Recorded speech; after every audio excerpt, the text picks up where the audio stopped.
Hey guys, good evening. তোমরা সব কেমন আছো? আশা করি সব ভালোই আছো।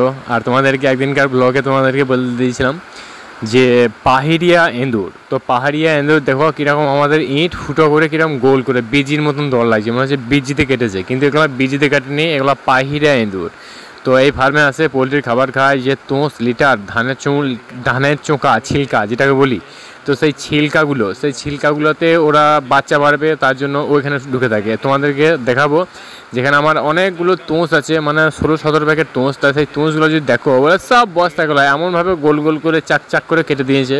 তো বস্তাগুলো দেখেই মনে হবে যে সোজা হয়ে আছে, কিন্তু ওর ভিতরে এমনভাবে সব ফেলে দিয়েছে, তোষগুলো সব বাইর করে দিয়েছে। তো এঁদুরের জ্বলন সব থেকে বড়ো জ্বলন। তো এঁদুর আমরা মারার চেষ্টা করি, কিন্তু সবসময় মারতে পারি না এঁদুর।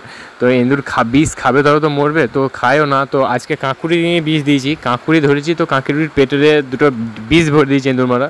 তো কাঁকুড়ি খেতে খুব পছন্দ করে এঁদুরে আর বিজিতে, তো কাঁকুড়ি খেলেই মরে যাবে। তো গাইজ, ভিডিওটি লাস্ট পর্যন্ত ওয়াচ করার জন্য তোমাদেরকে ধন্যবাদ।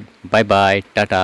আবার পরের ব্লগে দেখা হবে। আর তোমার পেজে যদি নতুন শো করে থাকে এই ভিডিওটা, তাহলে আমাদেরকে সাবস্ক্রাইব অবশ্যই করবে, আর ভিডিওটা দেখতে লাইক করবে, কারণ এইরকমই ব্লগ ভিডিও বানাই আমরা। Bye bye, tata.